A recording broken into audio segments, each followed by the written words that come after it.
Olá, queridos alunos da ETEC, muito boa noite. E aí, estão com frio aí, né, galera? Esfriou pra caramba, né? Ainda bem que a gente pode assistir a aula. Nesse caso é bom, né? Aí você assiste a aula em casa, debaixo das cobertas, né? Melhor do que passar no frio. Em vez de assistir filme, vamos assistir a aulinha do professor Lucas, né? Olha que coisa, né? Aproveitando aí o nosso tempo, né? Dando um quentinho de casa. Bom, galera, deixa eu passar aqui. Mais uma vez, nós estamos aqui com os slides, né? Que eu montei para vocês. Que vocês têm, então, essas duas opções. Podem acompanhar pelos slides ou pelo vídeo, tá? Ou então fazer as duas coisas, ok?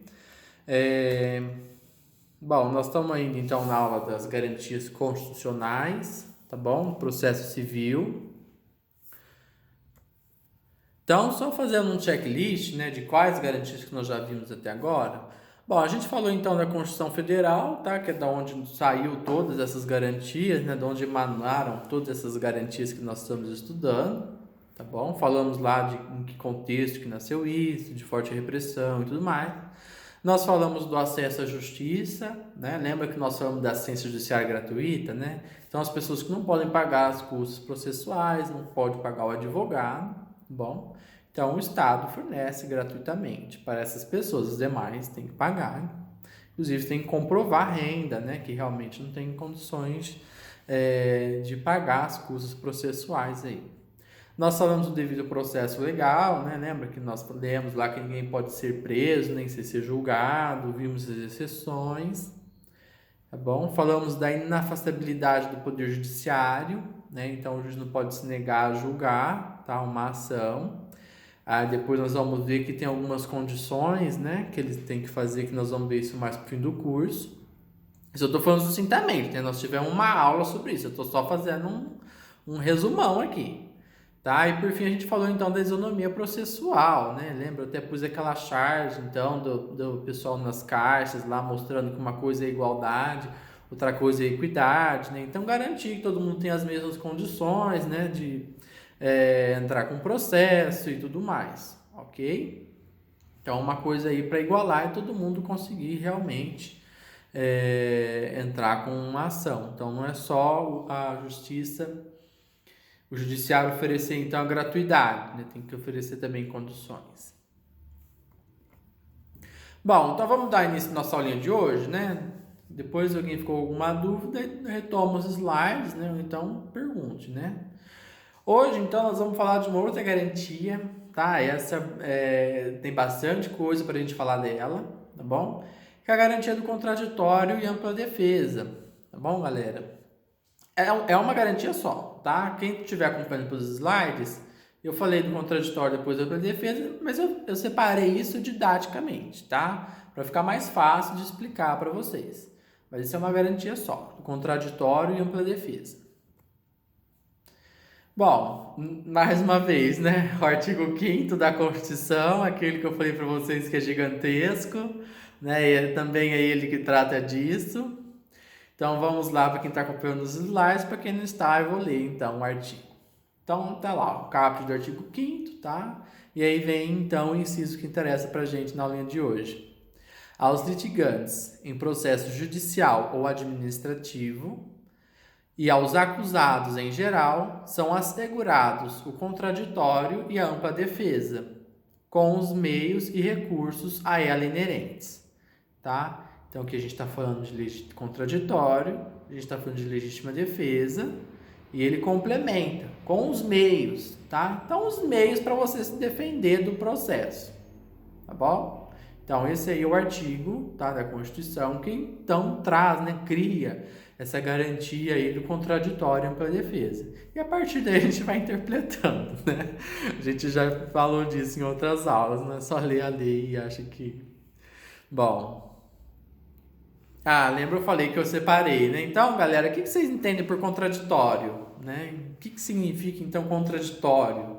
Vamos aí por partes, né? Olha, a palavra, então, contraditório significa contradição, né? Um meio de você discordar de outra pessoa, tá? Dizer o contrário e mostrar que existe alguma incoerência naquilo, você discordar de alguma forma, tá? Então, galera... sempre num processo vai ter duas partes, tá? E uma contra a outra. Então, alguém vem e propõe uma ação, tá? Polo ativo. Vai propor ação contra alguém, tá? Esse contra é o polo passivo, tá? É meio lógico, né? Porque se a pessoa concordar com o que o polo ativo está falando, aí já resolve tudo na jurisdição voluntária, não precisa de entrar com processo. Então, se existe contencioso, tá? É porque a outra parte discorda, né? Obviamente. Então, o juiz ele tem que ouvir as duas partes, tá? Então, não é só ouvir uma, tá? Então, ele tem que dar espaço para outra parte falar também, para outra parte vir no processo e falar. Então, a parte vai ler, então, o que o polo ativo acusou ela, né? Qual que está sendo a acusação, tá? Então, ela vai ver lá o que ela vai discordar daquilo, em que momento que ela vai contradizer a outra parte, né? Então, ele vai falar lá na parte lá da contestação, né? Que é a resposta, né? Da acusação. Então, a parte vai falar, olha, lá ele está falando isso, mas não é verdade, né? Ou então, não foi bem assim, tá bom? Então, o contraditório é isso. Então, o juiz tem que ouvir ambas as partes, né? E dar espaço para ambas as partes. E principalmente se tratando aí que existe realmente uma contra a outra, né? Porque se não fosse, as duas estiverem de comum acordo, não tem nem lide, né? Então, obviamente. Aí, então, a parte vai vir no processo, tá? E vai, então, argumentar o porquê que não concordou com aquilo, o que a parte está errada, tá? Vai dizer, então, se na verdade a outra parte que feriu um direito dela, né? O outro só entrou primeiro com a ação, tá bom? Então, tem tudo isso. Bom, e a ampla defesa, né? Então, a gente viu lá no artigo, esse que a gente acabou de ler, que além de estar lá explícito, né? Então, tem o termo lá, ampla defesa, todo mundo lê lá, está escrito lá, ampla defesa.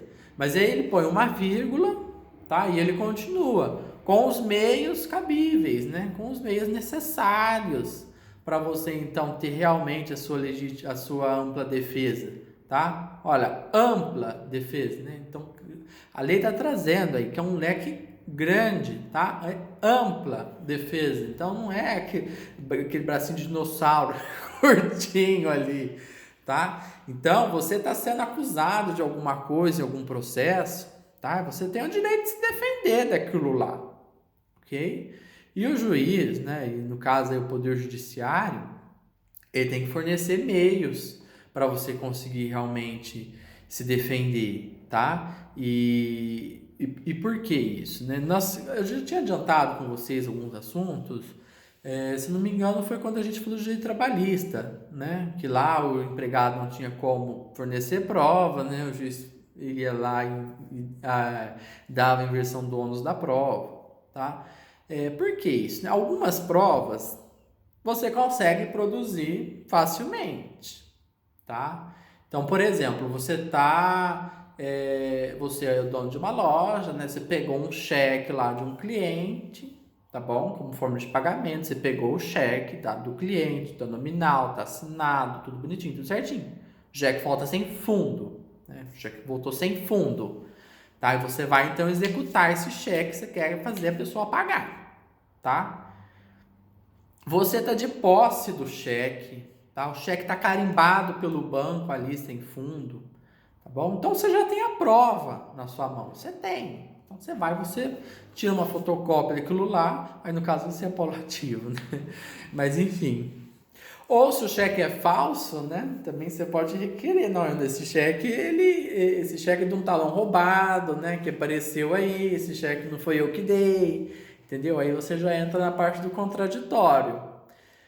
E aí, por exemplo, quando a gente está olhando o polo passivo, então o cheque já não está mais comigo, está com a outra parte, né? Então, né, que mostre o cheque, então, em juízo, né? Então, faça uma análise dessa fotocópia, compare a assinatura para ver se realmente é a minha, né? Faz exame lá de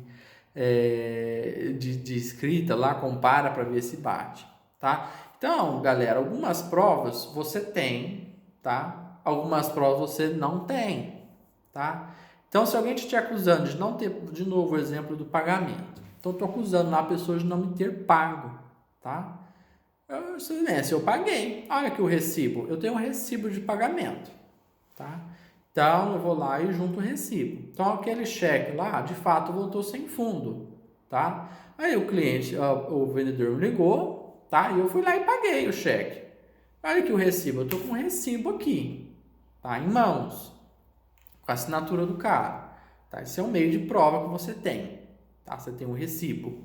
Então, a pessoa te acusando de não ter pago, você tem um recibo, você pagou. Então, fácil. Alguns meios de prova não são tão fáceis assim. Aí você tem que requerer, tá, em processo, para o juiz, então, fornecer meios para que você realmente consiga pagar, meios para que você realmente consiga provar, tá? Por exemplo, um caso, vamos pensar então num caso penal, tá? Você está sendo acusado de um crime, tá? Então, lá está incorreu inquérito, tá? E tudo mais, está sendo acusado de um crime. Aí vamos supor que o crime aconteceu em Barretos, tá? Mas você na época do crime, você estava em Bebedouro, tá? E aí você em dado momento você lembra, fala, nossa, peraí, mas o lugar que eu tava tinha câmera, né? Eu passei por um lugar que tinha câmera e a câmera vai mostrar o dia e a hora que eu passei lá. Aí você pode requerer para o juiz, tá? Que ele requeira, então, essas filmagens, tá? Então, se era uma câmera aí de segurança de uma loja, de um comércio, ou então do município, tá? Uma coisa que o juiz pode ir lá, então, e requerer, tá? Você não pode pular lá na casa da pessoa com um pendrive, né? Extrair essa informação. Você tem que requerer isso, então, judicialmente, ok? Que é um pouco que a gente está vendo aí, essa questão aí dos nossos políticos aí, né? Então, requereram lá umas certas filmagens, né? Que veio a mídia aí, e agora eles estão requerendo o celular, né? Da pessoa, e a pessoa não quer entregar, né? Então, a gente vai ver como que vai ser o desenrolar dessa história aí. Mas isso é briga de peixe grande, né? Então, pra gente aqui no nosso processo, no nosso teoria geral do processo, a gente tem que saber isso. Tá? O juiz ele tem que garantir que realmente a parte consiga provar todo alegado, tá bom? Sem oferecer obstáculos, tá? E às vezes, por exemplo, quem está acompanhando pelos slides, eu coloquei também a figura do perito, tá? Então, algumas provas, elas são técnicas demais, tá? Então, precisa de uma pessoa que estudou, que é específico daquela área para provar, tá bom? Então, vamos supor aí que você contratou uma construtora, tá? Para construir uma casa para você. Você construiu a casa, bonitinho. Começou a aparecer um monte de rachaduras na casa, tá? Aí você aciona a construtora. Olha, a construtora começou a aparecer rachaduras na minha casa nova, né? Aí a construtora fala, não, isso daí é infiltração que vem do vizinho. Não, isso daí é tremor do solo. Vai inventar alguma desculpa lá, tá? Vai te contradizer, tá? Aí o juiz, nesse caso, o que ele faz? Óbvio, a construtora tem engenheiros civis, né? Ela tem engenheiros civis que trabalham para ela, que estão interessados que a construtora se saia bem nessa história. Então o juiz contrata uma terceira pessoinha, que está fora do processo, que não tem nada a ver com nenhuma das partes, não vai lucrar nada em cima disso, não tem nenhum interesse, é totalmente imparcial da confiança do juiz. A juiz nomeia, essa pessoa é o perito, tá? Então, aí aparece lá um engenheiro civil que vai lá na casa, ver as tais rachaduras, fazer uma perícia, então, do que está causando aquilo lá, tá? Qual que é a causa daquelas rachaduras na casa, tá? E o perito, ele vai fazer, então, um laudo técnico, tá? Explicando. Esse laudo é um meio de prova, tá? Então, no caso, aí uma das partes requereu, então, lá a perícia no lugar. Tá? Óbvio que esse perito vai ser remunerado, né? Uma das partes vai ter que pagar esse perito. Normalmente o juiz sentencia a parte que perde a ação a pagar o perito, né? Se é um caso de assistência judiciária gratuita, aquela primeira garantia que nós vimos lá, aí então a parte que está requerendo, né, a perícia não vai então pagar. E nesse caso o juiz pode até nomear de ofício o perito, né? Então se é um caso que exige perícia técnica, então tem que ter o perito. Tá? E aí, com o parecer do perito, ele vai falar se aquela rachadura é causada por alguma falha da construtora, tá? Se aquela rachadura foi causada por alguma coisa do entorno ali de algum vizinho, tá? Que bateu estaca ali, ou de alguma infiltração do vizinho, que não tem nada a ver com a construtora, tá? E aí então vai provar, tá bom? Gente, então a ampla defesa é isso, tá? O que a parte consegue provar sozinha, ela vai e prova, tá? Ela junta lá no processo as provas que ela tem.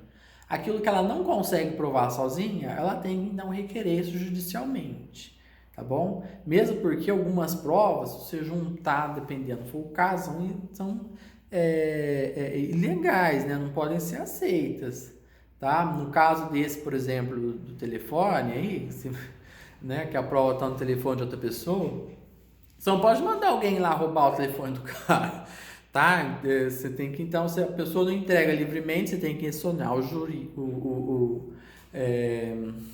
a justiça, né? E o juiz vai, então, determinar que essa pessoa entregue, tá? A prova lá, que entregue aquele e-mail que ela tem, ou no caso desse exemplo que eu dei aí do crime aí, você pede então a filmagem do lugar, aí hora tal vai dar que eu passei na rua ali em frente, tá? Então vai provar, olha, se o crime foi em Barretos, eu estava em Bebedouro, no mesmo dia, no mesmo local, obviamente não foi eu que cometi aquele crime, tá? Agora, se você não tem essa filmagem, fica difícil, porque é a sua palavra, tá? Contra, né, a palavra de outra pessoa, ou então contra alguma prova que pressupôs que fosse você. Ok? Olha, o juiz mandará citar as partes. Isso também é uma coisa. Então você tem que ser citado. O que é citação? Por exemplo, eu estou aqui na minha casa. Alguém entra com uma ação contra mim, tá? Se não vier alguma coisa, alguma carta do juiz, alguma coisa me informando que existe aquele processo contra mim, tá? Então eu não vou descobrir, não vou saber. Como que eu vou me defender daquilo lá se eu não fui informado, tá? Então, alguém entra com uma ação contra mim, tá? Essa ação é aceita lá no judiciário, o juiz marca dia e hora da audiência, tá? Marca prazo para eu entregar minha contestação, mas eu não estou nem sabendo disso. Isso é um cerceamento de defesa, né? Que a gente vai ver no próximo slide. Então, o juiz tem que mandar intimar as partes, né? Citar lá, tem que mandar então comunicado, tá? Então vamos lá, intime-se as partes, tá bom? Aí a partir daí começa a correr prazo, né? E tudo mais, para eu poder ter tempo aí de fazer minha defesa e apresentar em juízo, tá ok? Bom, galera, então aqui o próximo slide, né? Eu agora já falando sobre os dois. Então, a parte tem o direito de manifestar-se, sentido contrário, né? Defender-se das alegações, mas tem que fazer isso com respaldos, né? Tem que fazer isso coerentemente, tá? Você não vai pedir coisa lá pro juiz que não tem nem pé, nem cabeça, importância nenhuma. Porque tem gente que fica pedindo coisas só para enrolar com o processo, tá? Isso daí não é ampla defesa, tá? Daí você está agindo de má fé, tá? Para demorar mais, o negócio já é demorado. E aí tem gente que usa dessa técnica de ficar pedindo coisas que não tem relevância no processo só para fazer demorar mais. Então, cuidado, isso daí não é ampla defesa, tá? Você vai pedir para o juiz os meios de prova que você realmente precisa, tá? E devendo observar os prazos aí para manifestação, tá? Então, você tem 15 dias de prazo para apresentar então sua defesa, supondo, né? Então você tem que fazer dentro do prazo, tá? Então foi aberto prazo para você, tá ok? Bom, galera, então o que acontece? Tem um problema aí, né? Porque a gente sabe que o mundo não é a mil maravilhas, tá? Então o que acontece? Tem problema aí, então, nesse contraditório, nessa ampla defesa, tá? Então, se a parte, né, uma das partes foi impedida, tá, de produzir algum meio de prova, tá? Se o juiz impôs algum obstáculo, tá, para a parte, alguma coisa que atrapalhou, tá? Que foi imposto por juiz ou por autoridade policial, de repente delegado, sei lá, alguém que quis dificultar a sua vida, tá? Quis dificultar a sua vida. Isso pode caracterizar o cerceamento de defesa, tá? Então, o cerceamento de defesa é quando não ocorre ampla defesa, tá? Quando aconteceu alguma coisa aí que atrapalhou, então, esse processo, que impediu, que atrapalhou alguma coisa. Isso é cerceamento de defesa, tá? Isso pode causar a nulidade, tá, dos atos processuais. Se a nulidade for parcial, então não atrapalhou, mas não atrapalhou tanto, né? Então, o juiz vai mandar refazer, então, aquele ato processual. Agora, se atrapalhou o processo todo, ele tem que realmente começar tudo de novo, tá? Nulidade, quando a gente fala de nulidade, é alguma coisa que não produz efeito, tá? Então, uma sentença de um juiz proferida, tá, num caso de cerceamento de defesa, ela não vai produzir efeito. Então, o juiz vai ter que ouvir de novo a parte, tá? Então vai ter que chamar aquela testemunha, tá? Por exemplo, galera, ó, vou dar um exemplo para vocês. Então, você está lá com um processo, tá? Na vara civil, no rito ordinário, tá bom? Você tem direito, então, a chamar 9 testemunhas, ok? Então, no dia da audiência, você comparece, tá lá as 9 testemunhas bonitinho, tá bom? Aí o juiz ouve 3, tá?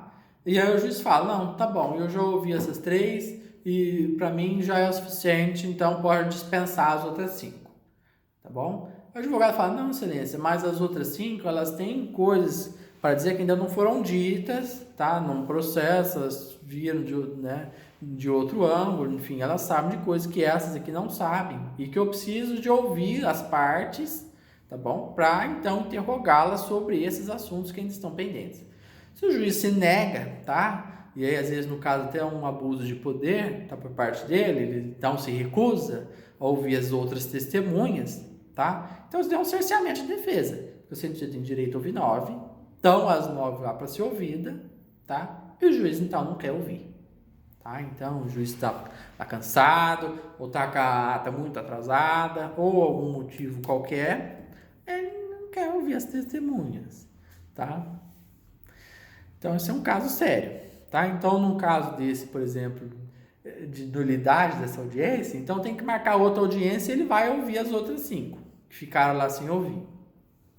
Agora, se a parte, por exemplo, concorda, tá? Então, o juiz, quando ele está nessa fase do processo aí, de querer inquirir provas e tudo mais, geralmente você pede isso na inicial e na contestação, né? O juiz, antes dele encerrar essa parte da audiência, tá, que a gente já chama de instrução, ele pergunta, né? Alguém mais tem alguma coisa a ser dita, né? Posso encerrar a audiência? Todo mundo concorda? Pode encerrar, juiz. Aí o juiz encerra, né? Se alguém fala, não, juiz, ainda tem tal coisa que precisa ser visto, isso, assim, assim, assim, assim. Tá bom? Então, normalmente, o juiz, antes dele encerrar essa parte do processo aí da audiência, que é essa parte que analisa provas, que houve testemunho e tudo mais, ele pergunta, tá? Se alguém tem alguma coisa mais a ser dita, né? Então, se todo mundo concorda que pode encerrar, ele encerra. No caso, por exemplo, das testemunhas, desse exemplo que eu dei, das 9, pode ser que o advogado concorde, tá? Então, realmente, olha, excelência, eu chamei as 9 testemunhas, tá? Então, o senhor ouviu 3, realmente eles já falaram tudo, tá? Ninguém se contradiz, então o que eles falaram é perfeitamente, como é que fala, gente? Fugiu o nome da palavra, vou gravar vídeo para vocês que isso. Ninguém se contradisse. Tá? Todo mundo falou a mesma coisa, tá? Tá coerente, tá lógico, e eu não tenho mais nenhuma pergunta a fazer, então o senhor pode realmente dispensar as outras 5, tá? E você tem que perguntar para as duas partes, porque pode ser que a outra parte, que a testemunha não é dela, mas pode ser que a outra parte quer perguntar. Bom, então é isso. Então o juiz tem a 9, ouviu 3, o juiz perguntou se podia dispensar as 5, todo mundo concordou, ele vai e dispensa. Se não concorda, ele teoricamente teria que ouvir todo mundo, tá? Ou então o advogado fala, não, vocês então vão ouvir pelo menos mais o fulano de tal, porque o fulano de tal, ele tal, ele tem coisas a acrescentar aí. Aí então o juiz fala, então chame o fulano de tal. Aí o oficial de justiça vai lá e chama o fulano, então... Bom, gente, isso daí já é mais na parte de prática, né? Aí a parte prática processual. Eu já vi muitos casos que realmente, você imagina 9 testemunhas, né? Para falar a mesma coisa, Mas aí são casos e casos, né? Casos e casos. Realmente, às vezes a testemunha mais importante é a última. Aí o advogado tem que realmente bater o pé que ele quer ouvir todas. Ou então chame a última, o fulano de tal, para já vir. E aí as outras testemunhas iam fazer o quê? Né? Elas foram na audiência, mas não, não foram ouvidas. Bom, mas aí vocês entenderam, todo mundo concordou em dispensar. Se não concorda, aí é um cerceamento de defesa. Tá bom? Bom, galera, acho que é isso. Deixa eu olhar se tem mais alguma coisa. Não, é isso mesmo. Então, hoje, vocês viram que então contraditório para defesa tem muita coisa, né? Não é para ser dita, tá bom? E há uma parte de suma importância no processo, tá? De suma importância. Quem alega tem que provar, né? E a pessoa que está recebendo a acusação também tem direito de se defender, tá bom? Então é isso, é o contraditório para defesa, tá? Nós temos aí esse caso aí lá no nosso a nível de presidência da República que está dando maior burburinho, né? Mas guardar as devidas proporções na nossa realidade que também acontece, né? Então a gente deu esse exemplo prático para vocês aí do crime aqui que você pede a filmagem lá, tá? Pode também pedir o celular de alguém aqui, então que, né, sem ser do presidente da República, mas alguém de dentro do processo, tá? Então vocês viram que alguns meios de prova você não pode forçar, porque senão é ilegal. Você tem que realmente recorrer ao juiz para que ele peça, tá? E o princípio aí da imparcialidade, né? Então quanto mais imparcial for a pessoa, e aí nós falamos do perito, mais fidedigno é a prova, né? Mais confiável, mais sólida, tá ok? E algumas coisas realmente são provas técnicas, tá? No caso da perícia, onde que você realmente tem que pedir, tá? E o juiz normalmente ele atende, sim, tá? Normalmente ele atende porque ele sabe que vai dar problema depois se ele não atender. Bom, é isso, então me despeço de vocês, tá ok? E precisando, galera, podem me chamar, tá bom? Estou disponível aí na plataforma para tirar dúvida que vocês precisarem, tá ok? Então tenham uma ótima noite e tudo de bom para vocês. Tchau, tchau.